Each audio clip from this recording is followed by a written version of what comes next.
I think we're going to finish up what we're going to do with Chapter 11. Okay. The only thing we're going to cover the rest of this chapter is stress concentrations. And I'm really surprised. I thought when I was in school we covered this in quite a bit more detail than what this book does. But we're going to do that. And then, like I said, that's going to finish up all the new information. And I'm going to assign you some problems for the stress concentrations, and then I'll give you some problems that you might want to practice between now and Friday. And then Friday we'll go over those problems, make sure you don't have any problems, and then Monday have a quiz over Chapter 11. And then we'll just keep moving, because after Monday we've got less than 3 weeks. So we need to cover a little bit more material. Okay? So that'll be the game plan. So this shouldn't take too awful long, but then we'll open up some time for you to practice some more at the end of class. Okay? So stress concentrations, not real difficult, but I will say this, there is a little bit involved here. Let me see if wrong place. Hit the wrong button there, sorry. If there's anything in the PowerPoints on this, that if you look there on page 233 in your book, there's a chart there that you have to use, and that chart, yeah, right there. I'm going to copy that real quick. See if we can get that over in our. I think you were grayed out. Was it? Yep. Well, I can sneak around that, no problem. Do what? Oh. Yeah. Now we're talking. Yeah, it's still grayed out. Enable content too. Do what? Oh. Holy cow. No. Copy. I was looking at paste anyway. Okay, so let's paste now. There we go. Okay, so this chart, let's make it bigger, what the heck, is not, if you will, an exacting science. So that's kind of, that's a little suspect at times anyway. I guess the thing when we start doing problems, we'll have to agree that your number might not be exactly what my number is, but it better be close. Okay? So, I mean, when you look at these curves, lots going on there. But basically what's going on with stress concentrations, and you guys haven't had materials, right? Have or have not? Some of you have? I have. Okay. Well, what happens is if you've got a part that gets stressed, if it's, if you will, homogeneous and there are no blemishes in that piece of material, the stress will be dispersed amongst the whole cross-sectional area of the part, right? And if you're looking at an axial tensile stress, it's going to be perpendicular. The stress will be perpendicular to that. So what's going on here now is if we drill a hole in a shaft or in a piece of bar stock, or if we even just get a little nick in a shaft, it changes that and puts some of the stress, more stress in that area, and can make the part fail quicker. Okay? So that's why when you get a shaft on a grinder that's turning at a real high RPM, they typically tend to grind, or any kind of a shaft that's turning, it could even be a steam generator shaft. They turn those down and grind those to a very, very fine, smooth finish. Okay, and the reason for that is you've got to get all the nicks and stuff out of it, or like an engine on a jet engine on a plane. Anything like that that's turning at a high RPM or has a big load on it. So you've got to get those stress concentrations worked out of that system. If not, it's going to fail. In fact, when I first came to work here, they were buying the the Tennessee Olson test specimens from a company, and what would happen is they'd start to pull those apart, and they would fail at the threads, which is a stress concentration, right? They weren't failing out in the middle where they were supposed to fail. And we looked at them, and what was happening was there was a sharp V in those threads. That sharp V, what you want to think of is, and let me, actually I want to move this down a little bit so I can draw in here. That sharp V, what happens is this. You can look at it from this perspective. You've got this shaft running along here. Okay, now if you were drawing that on the board, it would be something like that. It's a shaft, right? You've got this shaft, and you put a V in there for a thread, right?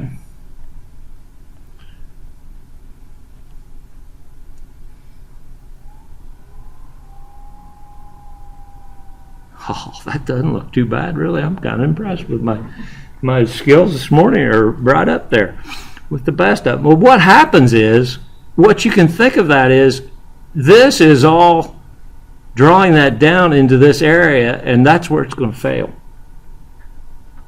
This just points you in that direction. Okay? Any kind of a notch in there, whether it would be out here, any kind of a nick, and it could even be a square cut out where this would not be, this line wouldn't be here. Let's say you had a shoulder in the part. If it's a sharp corner there, you've got a real good chance of having a much higher stress concentration there. Okay? What you tend to want to do then, if we blow this up a little bit, if you've got that shoulder in there, you want to put a radius in there. And it gets rid of that sharp corner and therefore disperses the concentration a little better. Much like if you were doing the same thing on a casting, it changes the characteristics of the cooling of that. Okay, you don't want a sharp corner on a cast part either for that very reason, because the cooling rate is quite a bit different. Okay, so what they had was, we looked at that, and it was an absolute sharp V. If you look at unified national threads, the threads are actually shaped like this if you blow them up, and it's a radius at the bottom, and then it's flattened off at the top or truncated. That's what those look like, and the reason for that is it's less of a stress concentration. So they were buying a specimen that had a real sharp corner on there, and they were failing at the threads.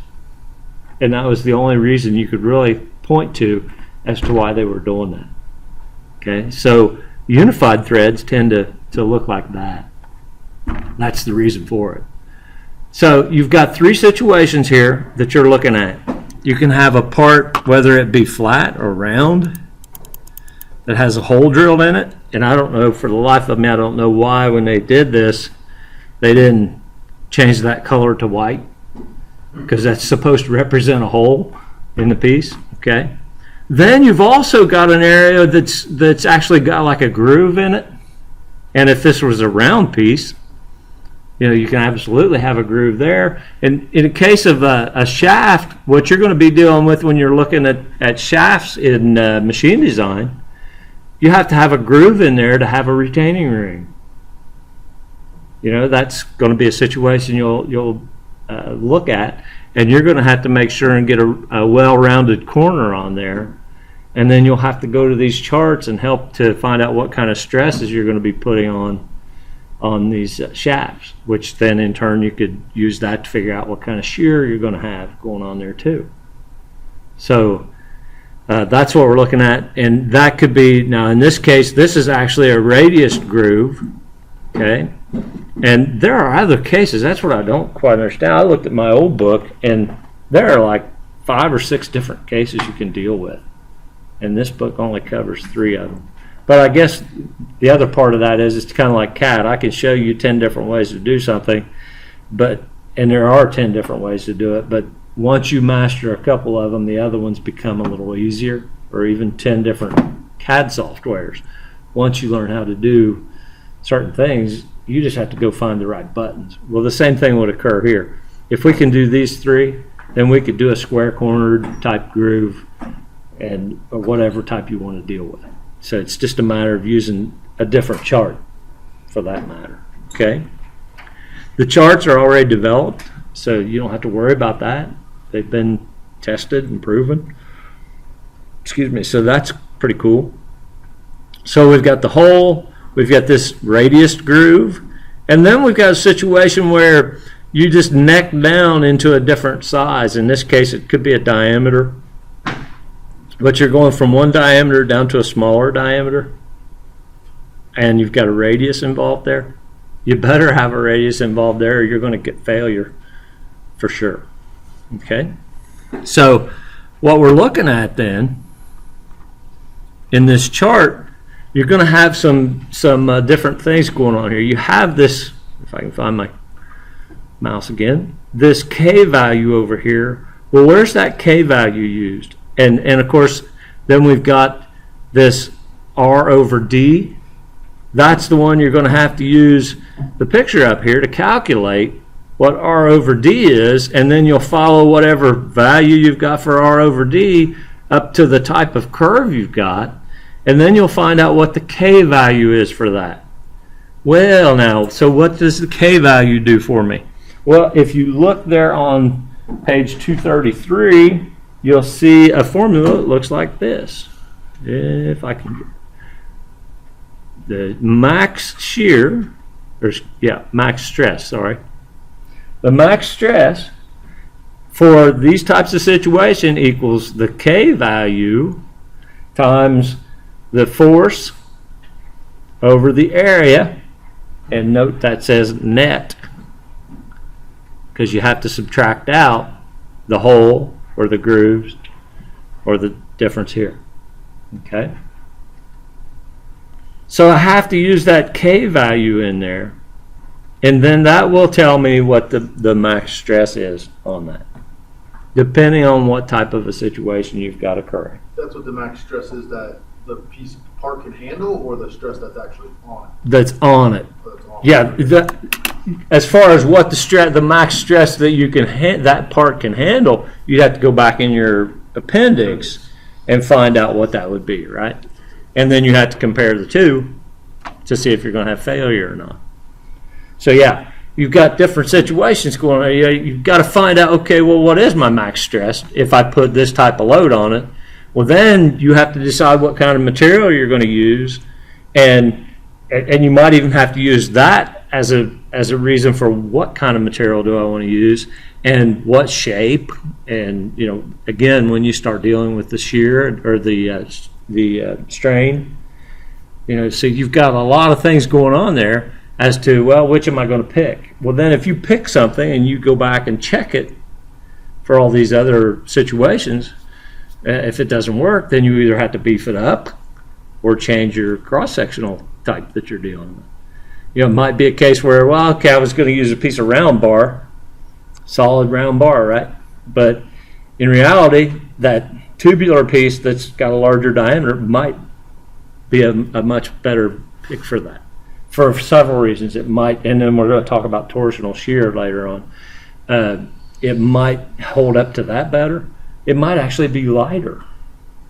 See, that bigger diameter could be lighter, and that's why drive shafts are made like they are, so they don't weigh so much.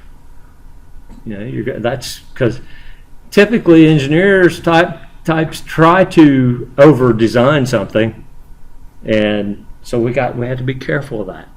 That was always the joke with the electronics guys over across the hall when we'd be doing a project. It's going to weigh 500,000 pounds because it's going to be so over-engineered. It's just what tends to happen. So, and even with the, look at Ford, going to the aluminum body. Well, is that necessarily a good thing? That's up for debate, but. Unintended consequence. Well, and one of those could be, it's a much more brittle material, and you can't work it as much once you ding it. You can't work that ding out of it. Compare what? Do what? You can't get it back the way it was. No, and so I asked somebody about that one day. I asked a body man about that, and he said, well, basically you replace the panel. You have to replace that damaged area. You just, because you can't work it. And sometimes you can work aluminum by heating it a little bit, but then you do things to the molecular structure of that aluminum that you really shouldn't be doing either. So that's kind of a slippery slope. They make it all their vehicles aluminum? Just the Ford trucks right now, the F-150s, I think. Yeah, the F-350s next year. Really? Yep. But they reduced the weight like 700 pounds. Yeah, think it was. 700 from the. There are a lot of reasons why they did that, and most of them are because of government regulations. That's what I was Yeah. saying, meaning by unintended Yeah, they consequences. have to get the fleet miles per gallon to like 35 miles per gallon by a certain year. Yep. The whole fleet, so that's their way of trying to reduce some of that. So it's kind of careful what you wish for. So, I'd rather buy some more gas. yeah, well, but see, you're gonna run the world, right? Yeah. Actually, it's being proven. I like my truck. See, I always thought that the electric cars was a joke, that wasn't going to help. What's the matter? The K, where's that come from? What? Where does what come from? Coming from the chart. The K value? Yeah. Yeah, that's what this chart's all about. The K value, see, that's this right here. I'm going to show you a problem. Yeah, after I get done BSing. I'm going to get on my soapbox for electric cars. See, I always thought electric cars was a joke because you still have to charge them, right? However, biggest part of the problem with pollution right now is cars. And what they're saying is if they reduce the number of the emissions from cars as opposed to the power plants, it will reduce those CO2 emissions by 2/3. And think of how often you're sitting out in traffic. Well, that's why they're doing the idling them down. Cars, they shut off at a stoplight, right? Yeah. Some of the new cars. There's these Chevy trucks shut off on the highway, 4 of them, 4 That's- cylinders. My buddy's truck, Yeah. he's got a big thing on the speedometer. Driving down the highway, you hit 65 miles an hour. It says you are now running on 4 cylinders. Yeah. My grandpa in Houston did that in the 60s, though. Really? Yeah. Huh. That's interesting. In the 60s, because it's all electronic timing, right? Yeah. Well, my motorcycle does that at a stoplight.